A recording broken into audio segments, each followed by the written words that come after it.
Merci de nous joindre sur Edimof. Aujourd'hui, donc, dans la série sur la vie et les enseignements de William Branham, c'est prédicateur américain pentecôtiste du XXe siècle qui a influencé le mouvement charismatique et le mouvement de la guérison par la foi. Encore une fois, nous reviendrons sur les aspects doctrinaux de cette guérison par la foi que nous voyons dans beaucoup d'églises, en particulier en Afrique, en Amérique latine et en Asie, qui sont véhiculés et auxquels vous devez faire attention si vous suivez Jésus-Christ comme votre Seigneur et votre Dieu.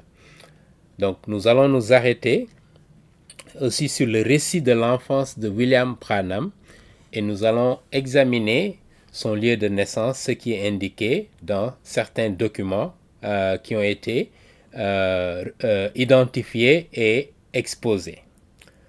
Donc William Branham, selon la version officielle qui est présentée par les Branhamistes, il nous dit dans beaucoup de ses sermons où il revient sur les circonstances de son enfance, qu'il a grandi dans la campagne de Kentucky, il est né dans une cabine, petite cabine, il a vécu dans la campagne toute son enfance. Et il n'avait aucune idée des attractions, par exemple, de la ville. Mais lorsque nous recoupons des faits parus dans les journaux ou dans des documents, on se rend compte que cette idée de son enfance contraste avec certains documents établis qui nous parlent de son enfance et de sa jeunesse dans la ville de Jefferson même. Parce que Jefferson était une ville bouillonnante d'activités, avec beaucoup d'attractions, etc. Et il a grandi, probablement, selon les documents recoupés, dans la ville, plutôt que la campagne. Et on se pose encore une fois la question de savoir pourquoi William Branham a intérêt à nous présenter cette fausse idée, cette fausse image de lui-même, pour nous dire que Dieu a pris quelqu'un qui vient de nulle part et l'a élevé comme le plus grand prophète de l'histoire que l'Église attendait. Donc le Élie de la fin des temps que tout le monde attendait. Donc il fallait qu'il essaie de forger une histoire où il apparaît comme un simple homme qui a grandi et que Dieu a élevé là où il l'a élevé. Voilà l'image qu'il veut nous dresser. Donc il nous fait croire qu'il est né dans une ville qui s'appelle Burkesville à Kentucky. Mais les investigations qui ont été faites semblent indiquer qu'il serait né à Burkesville, c'est toujours le même nom, mais au Texas. Pas dans l'état du Kentucky, mais au Texas. Et précisément, cette petite ville-là est à côté de là où avait vécu son futur mentor qui s'appelle Roy E. Davis. Et aujourd'hui, nous allons parler de ce personnage-là et les circonstances dans lesquelles ils se sont rencontrés selon certains recoupements faits par des gens qui ont fait des investigations et que nous avons à notre disposition. Il semblerait que la famille de William Branham, son père, sa mère, sont en quelque sorte affiliés des amis de la famille de Roy E. Davis, qui est son premier pasteur. Et que peut-être ils auraient vécu ensemble au Texas, et c'est du Texas qu'ils sont venus à Jeffersonville, lorsque précisément Roy E. Davis s'est installé dans la zone de Jeffersonville à Indiana et à Kentucky, qui est à côté de Louisville. D'accord? Voilà un peu les informations que nous pouvons recueillir. Maintenant, essayons de comprendre qui est ce Roy E. Davis avec qui William Branham a vécu. D'abord, pour vous donner juste un aperçu global, Roy E. Davis a été plusieurs fois emprisonné. Le premier pasteur de William Branham, retenez bien si vous êtes branhamiste, le premier pasteur de William Branham, il s'appelle Roy E. Davis, d'accord? Il a installé une église qui s'appelle Église Baptiste Pentecôtiste de Dieu, d'accord? Et c'est là où William Branham, d'ailleurs, lorsqu'il s'est converti, il a dit que la lumière l'a conduit vers cette église-là, d'accord? Il ne nous dit pas qu'il a eu des relations antérieures avec cet homme. D'accord? Et nous reviendrons sur qui c'est cet homme qui était le leader principal du Ku Klux Klan à Indiana, dans l'État d'Indiana. Leader suprême. D'accord? Donc, on nous dit que plusieurs fois, il a été emprisonné pour escroquerie financière, parce qu'il escroquait les gens, surtout les gens qui faisaient partie de ses fidèles, et pour des relations sexuelles qu'il a eues avec des mineurs, plusieurs fois. Et une de ces mineurs est d'ailleurs devenue sa femme, et nous allons montrer quelques images, alors qu'il était déjà marié, notez bien, à 2 femmes. Il était pasteur, prédicateur. Il était marié à 2 femmes qui vivaient respectivement dans les États de Georgie et de Texas, où il avait des antennes de son église. D'accord? Il voyageait dans toutes ces zones pour, je dirais, soi-disant évangéliser, mais plutôt c'était pour escroquer les gens, gagner beaucoup d'argent, et voilà que plusieurs fois il a été emprisonné et arrêté et mis en prison. D'accord? Regardons ce qui cet homme. Vous voyez ici, dans le magazine de Branham qui s'appelle Voice of Healing, la voix de la guérison. D'accord? Donc, il affirme lui-même, en témoignage, dans ce magazine, il rapporte qu'il était le premier pasteur de William Branham. Donc, Branham a commencé dans son église que lui-même il a fondée.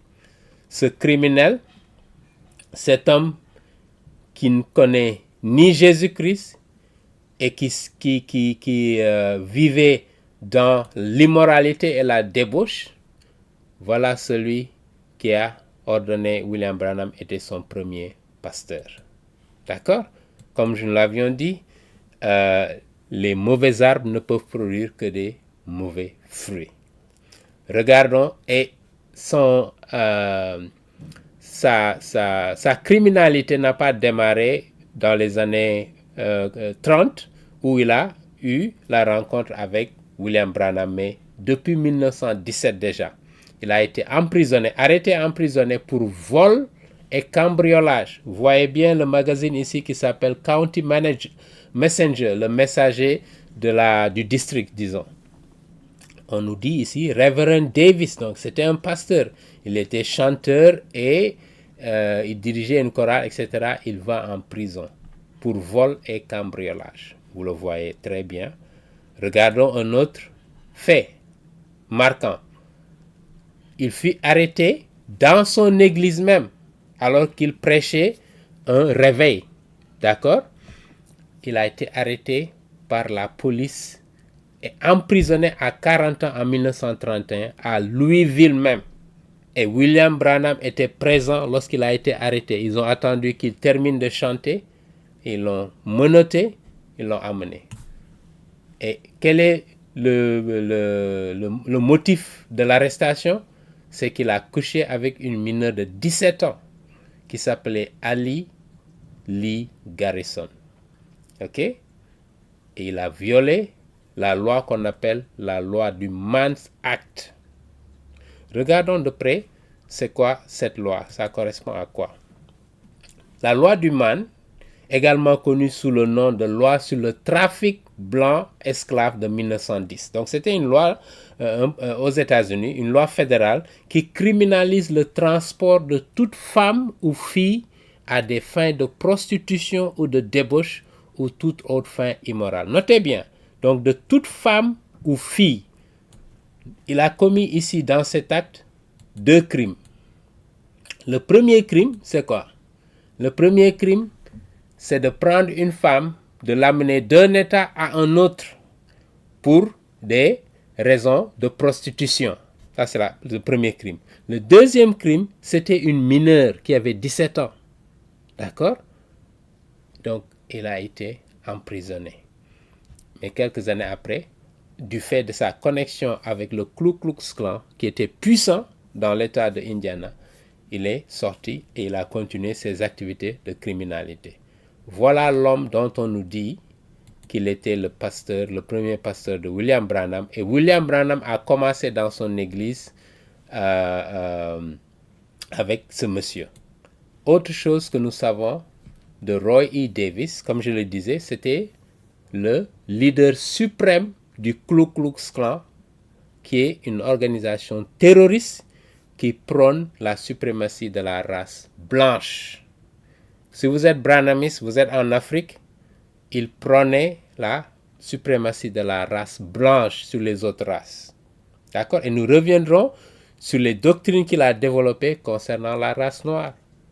Si vous êtes branhamiste et vous suivez ce message, vous devez prêter attention. Parce que William Branham ne vous aimait pas. D'abord, il vous a traité de moins qu'un animal. Et nous y reviendrons. Ce n'est pas des choses que je dis, je vous présenterai ces faits. Et voilà l'homme avec qui il s'associe, qui est un représentant de ce mouvement de suprématie de la race blanche, Roy E. Davis. D'accord? Comment pouvez-vous être africain et vous associer à de tels criminels ou, je dirais, racistes? D'accord? Donc, c'est lui, le chef du Ku Klux Klan. Il était affilié avec des membres et il connaissait bien Branham. Branham a tiré sa doctrine de la ségrégation des races, parce que c'est ce qu'il défendait, de ce mouvement de la supériorité de la race blanche. Il a même critiqué Martin Luther King, parce que c'était la période où Martin Luther King a vécu. Et il disait que justement, Martin Luther King n'était pas un prédicateur ou ne représentait pas le christianisme. D'accord? Parce qu'il défendait justement la légalité des races. Billy Graham, qui était aussi un prédicateur connu de cette période, défendait l'égalité des races, la fin de la ségrégation et du racisme. Mais William Branham était du camp de ces racistes et il les défendait. Et toute sa vie, jusqu'à sa mort, il n'a jamais critiqué Roy E. Davis et les gens qui sont membres de ce Ku Klux Klan. Cela devrait être suspect pour vous.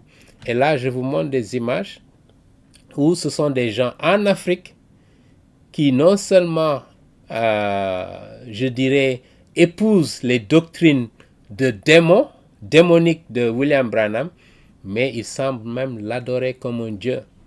Et je sais qu'il y a des sectes branhamistes qui considèrent William Branham comme Dieu lui-même qui s'est manifesté sur terre comme un être humain.